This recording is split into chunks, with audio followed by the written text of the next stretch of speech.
नमस्कार जय जगन्नाथ आम चैनल को आपण मानकु बहुत बहुत स्वागत। सांग माने कौन आपणक जीवन रे सर्वदा धन जनित समस्या लागी रहुछि, गरीबी दारिद्रता कौन आपणक पीछा छाड़ू नहीं, ए सबु समस्या रे कौन सर्वदा आपण चिंतित रहुछंती, आपणकर व्यापार वाणिज्य रे मध्य आपणकु बारंबार क्षतिर सामना करबाकू पड़ुछि एवं ऋण करजर भारे आपण बुड़ी रहिछंती, जेते चेष्टा कले भी आपण ऋण करज सुझी पारु नाहंती, तेबे तंत्रशास्त्र अनुसारे आपण गुजरातीर एही उपाय को कौनसी भी दिन रे करि नियंतु, जहा विषय रे आमर वेद पुराण एवं शास्त्र रे उल्लेख करा जायछि। एही उपायटिकु करिबा द्वारा जीवनर सबु कष्टरू आपणकु मिलिजिव मुक्ति। माँ लक्ष्मी कृपारू आपणक जीवन रे हेब धनर वर्षा, वरन आपणक समस्त मनस्कामना मध्य पूर्ण होइजिब। सांग माने जदि आपण आपणकर जीवन रे बहुत अधिक समस्या रे अछंती, आपणक जीवन रे धन आसीबा बंद होई जाइछि, आपणक जीवन रे समस्या एवं कष्ट आपणकर पीछा छाड़ू नाही, आपण ऋण एवं करजर मायाजाल रे फसी जाइछंती, आपणकर भाग्य आपणकर साथ देउ नाही, तेबे सांग माने आपण चुपचाप एही गुजरातीर उपाय करि नियंतु, जहा विषय रे आजिर एही वीडियो रे मु आपण माननकु कहिबाकू जाउछि। तेबे सांग माने एमिति रे आमे गुजरातीर प्रयोग आमर रोषेई घरे खाद्य प्रस्तुति रे करिथाउ, मात्र तंत्रशास्त्र अनुसारे जदि आपण गुजरातीर प्रयोग सठिक भाबरे करिबे, तेबे आपणकु साक्षात माँ लक्ष्मींकर आशीर्वाद प्राप्ति हेबो। तेबे आसंतु जानिबा आपण गुजरातीर प्रयोग करी किपरि निजर दारिद्रताकू सबुदिन पाई दूर करि पारिबे, किपरि आपण धनवान बनि पारिबे। तेबे सांग माने एहा पूर्वरु आपण माने वीडियो को लाइक करी चैनल टी को सब्सक्राइब करि दियंतु एवं कमेंट बॉक्स रे भक्ति और श्रद्धार सहित जय माँ लक्ष्मी निश्चय लिखंतु।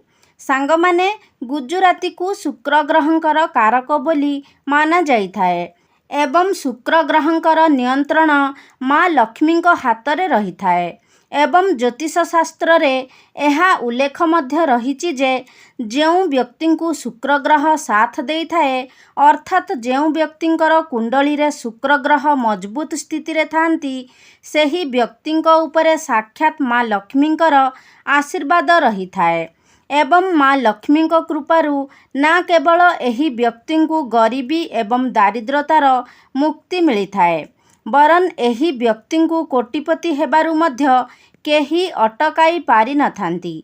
तेबे तंत्रशास्त्र अनुजाई आपण एही गुजरातीर उपाय को सठिक भाबरे करि नियंती, तेबे आपणक जीवन रे केबे भी धनर अभाव रहिबो नाही।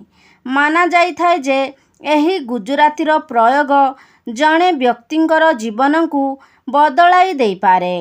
तेबे आसंतु जानिबा गुजरातीर चमत्कारी उपाय विषय रे। तेबे प्रथम उपायटी हेउछि शुक्र ग्रहंकु आपणकर कुंडली रे मजबूत बनाइबार उपाय।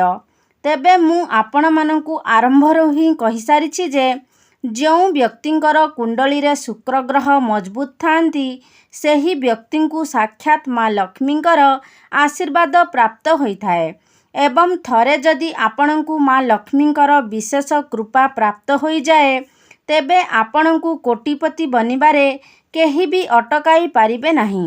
आपणक जीवन रे आपण केबे भी धनर अभाव अनुभव करिबे नाही।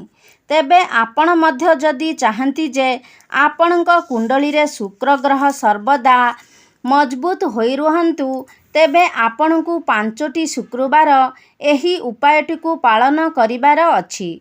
आपण 5टी शुक्रवार एही उपायटिकी पालन करिबा परे आपण निजे ही परिवर्तन को लक्ष्य करि पारिबे। शुक्रवार दिनटी माँ लक्ष्मींकर दिन होइथाए एवं एही दिन जदि आपण माँ लक्ष्मींकर उद्देश्य रे कौनसी भी पूजा पाठ करिथांती किंबा कौनसी भी उपायर पालन करिथांती, तेबे निश्चिंत भाबरे आपणकु माँ लक्ष्मींकर आशीर्वाद प्राप्त होइथाए। तेबे सांग माने ସେଥିପାଇଁ ଆପଣଙ୍କୁ ସଦାବାହାର ଫୁଲର ଆବଶ୍ୟକତା ରହିଛି। ଏବଂ ସଦାବାହାର ଫୁଲଟି ଏକ ଏମିତି ଫୁଲ ଯେଉଁଥିରେ ମା ଲକ୍ଷ୍ମୀଙ୍କର 8ଟି ସ୍ୱରୂପର ବାସ ହୋଇଥାଏ। ତେବେ ଆପଣ ଶୁକ୍ରବାର ଦିନ ସକାଳୁ ଉଠି ନିଜର ସ୍ନାନ କାର୍ଯ୍ୟ ସମାପନ କରି ଗୋଟିଏ ତମ୍ବାର ଲୋଟା ନେଇଯାଆନ୍ତୁ। ସେଥିରେ ଆପଣ ଗଙ୍ଗାଜଳ ଭର୍ତ୍ତି କରିଦିଅନ୍ତୁ ଏବଂ ସେଥିରେ ଆପଣ ଗୋଟିଏ ଗୁଜୁରାତି ପକାଇ ଦିଅନ୍ତୁ ଏବଂ ସେହି ଜଳକୁ ନେଇ ଆପଣ ସଦାବାହାର ଗଛ ମୂଳରେ ଢାଳି ଦିଅନ୍ତୁ। ଏହି ଉପାୟଟି ଆପଣଙ୍କୁ 5ଟି ଶୁକ୍ରବାର ପର୍ଯ୍ୟନ୍ତ କରିନିଅନ୍ତୁ। ଦେଖିବେ 5ଟି ଶୁକ୍ରବାର ପରେ ଆପଣ ନିଜ ଜୀବନରେ ପରିବର୍ତ୍ତନ ନିଶ୍ଚିତ ଭାବରେ ରକ୍ଷା କରିପାରିବେ।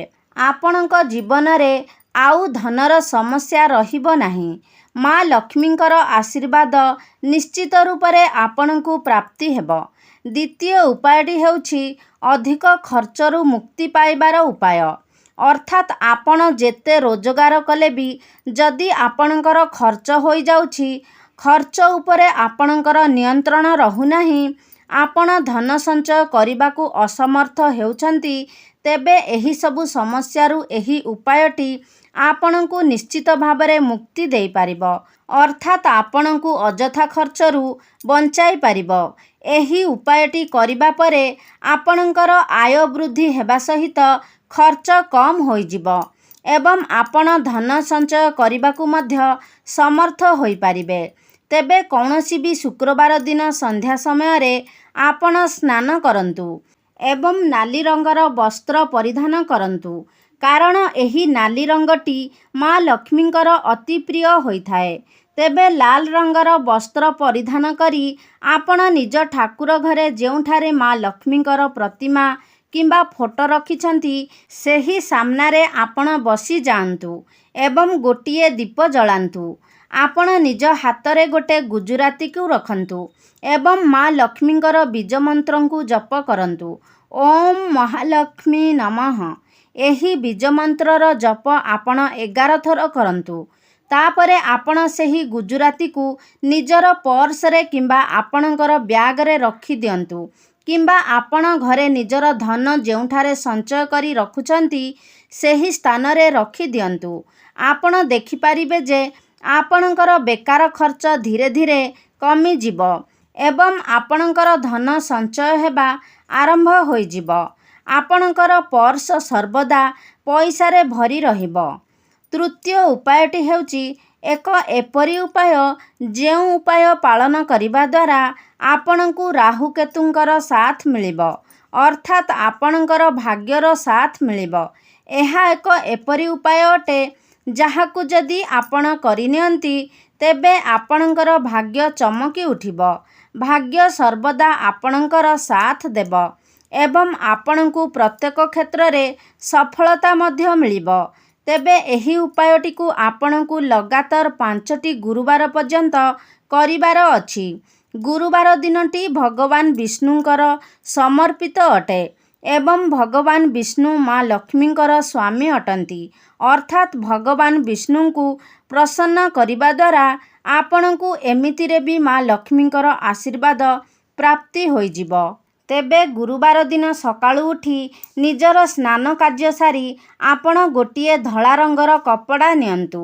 ସେହି ଧଳା କପଡ଼ା ଉପରେ ଆପଣ ଗୋଟିଏ ମୁଠା ଚାଉଳ ରଖିଦିଅନ୍ତୁ ଏବଂ ତା ଉପରେ ଗୋଟିଏ ଗୁଜୁରାତି ରଖନ୍ତୁ। ତାପରେ ଆପଣ ଏହାକୁ ଏକ ପୁଟୁଳି ବନାଇ ଦିଅନ୍ତୁ। ତାପରେ ଏହାକୁ ନେଇ ଆପଣ କୌଣସି ଏକ ମନ୍ଦିରକୁ ଯାଆନ୍ତୁ ଏବଂ ମନ୍ଦିର ବାହାରେ ବସିଥିବା କୌଣସି ବି ଭିକାରୀକୁ ଆପଣ ଏହାକୁ ଦାନ ଦେଇଦିଅନ୍ତୁ। ଲଗାତାର 5ଟି ଗୁରୁବାର ପର୍ଯ୍ୟନ୍ତ ଆପଣ ଏହି ଉପାୟଟିକୁ ପାଳନ କରନ୍ତୁ। ଏହି ଉପାୟଟିକୁ କରିବା ଦ୍ୱାରା ଆପଣଙ୍କର କୁଣ୍ଡଳୀରେ ରାହୁ ଏବଂ କେତୁଙ୍କର ସ୍ଥିତି ଭଲ ରହିଥାଏ ଏବଂ ଆପଣଙ୍କୁ ପ୍ରତ୍ୟେକ କ୍ଷେତ୍ରରେ ନିଜର ଭାଗ୍ୟର ସାଥ ମିଳିବା ସହିତ ପ୍ରତ୍ୟେକ କ୍ଷେତ୍ରରେ ଆପଣଙ୍କୁ ସଫଳତା ମଧ୍ୟ ମିଳିଥାଏ। ଭାଗ୍ୟ ଆପଣଙ୍କର ସାଥ ଦେବା ଆରମ୍ଭ କରିଦେବ। ତେବେ ସାଙ୍ଗମାନେ, ଯଦି ଆପଣମାନେ ଚାହୁଁଛନ୍ତି ମା ଲକ୍ଷ୍ମୀଙ୍କ ସହିତ ଆପଣଙ୍କୁ ଭଗବାନ ବିଷ୍ଣୁଙ୍କର ମଧ୍ୟ ଆଶୀର୍ବାଦ ପ୍ରାପ୍ତ ହେଉ, କୃପା ପ୍ରାପ୍ତ ହେଉ, ଆପଣଙ୍କ ଗୃହରେ ମା ଲକ୍ଷ୍ମୀଙ୍କର ସ୍ଥାୟୀ ବାସ ହେଉ, ଆପଣଙ୍କୁ କେବେ ବି ଧନଜନିତ ସମସ୍ୟାର ସମ୍ମୁଖୀନ ହେବାକୁ ନ ପଡ଼ୁ, ତେବେ ଏହି ଉପାୟଗୁଡ଼ିକ ଆପଣ ନିଜ ଜୀବନରେ ନିଶ୍ଚିତ ରୂପରେ ପାଳନ କରନ୍ତୁ।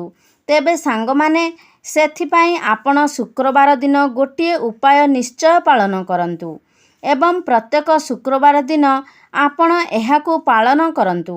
ତେବେ ଶୁକ୍ରବାର ଦିନ ସକାଳରୁ ସନ୍ଧ୍ୟା ଯେକୌଣସି ସମୟରେ ଆପଣ 12ଟି ରୁଟି ବନାଇ ଦିଅନ୍ତୁ ଏବଂ ପ୍ରତ୍ୟେକ ରୁଟି ଉପରେ ଗୋଟିଏ ଲେଖାଏଁ ଗୁଜୁରାତି ରଖିଦିଅନ୍ତୁ।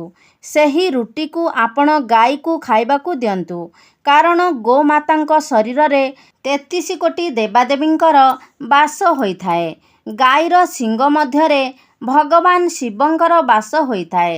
ତ ଯଦି ଆପଣ ପ୍ରତ୍ୟେକ ଶୁକ୍ରବାର ଦିନ ଏହାକୁ ଏକ ନିୟମ ବନାଇ ଏହି ଉପାୟଟିକୁ ପାଳନ କରନ୍ତି, ଅର୍ଥାତ୍ ପ୍ରତ୍ୟେକ ଶୁକ୍ରବାର ଦିନ ଆପଣ 12ଟି ରୁଟି ବନାଇ ପ୍ରତ୍ୟେକ ରୁଟିରେ ଗୋଟିଏ ଲେଖାଏଁ ଗୁଜୁରାତି ରଖି ଆପଣ ଗୋମାତାଙ୍କୁ ଖାଇବାକୁ ଦିଅନ୍ତୁ, ତେବେ ଆପଣଙ୍କ ଜୀବନରେ ଉନ୍ନତି ହେବା ଆରମ୍ଭ ହୋଇଯିବ ଏବଂ ଆପଣଙ୍କ ଜୀବନରେ ଚାଲିଥିବା ଅନେକ ଗୁଡ଼ିଏ ସମସ୍ୟାର ଅନ୍ତ ହୋଇଯିବ। ସାଙ୍ଗମାନେ, ଆପଣମାନେ ଜାଣନ୍ତି ଭଗବାନ ଶ୍ରୀକୃଷ୍ଣ ମଧ୍ୟ ଗୋମାତାଙ୍କର ସେବକ ଥିଲେ। ତେଣୁ ଗୋମାତାଙ୍କର ସେବା କରିବା ଦ୍ୱାରା ଆପଣଙ୍କୁ ଅନେକ ପୁଣ୍ୟର ପ୍ରାପ୍ତି ହେବ। ତ ସାଙ୍ଗମାନେ, ଆପଣମାନଙ୍କୁ ଯଦି ଆଜିର ଏହି ଭିଡ଼ିଓଟି ଭଲ ଲାଗିଛି ତାହେଲେ ଲାଇକ୍ କରିବେ, ସେୟାର କରିବେ। ଆମ ଚ୍ୟାନେଲକୁ ଯଦି ସବସ୍କ୍ରାଇବ୍ କରିନାହାନ୍ତି ତାହେଲେ ସବସ୍କ୍ରାଇବ୍ କରିଦେବେ। ସର୍ବେ ଭବନ୍ତୁ ସୁଖିନଃ। ଧନ୍ୟବାଦ।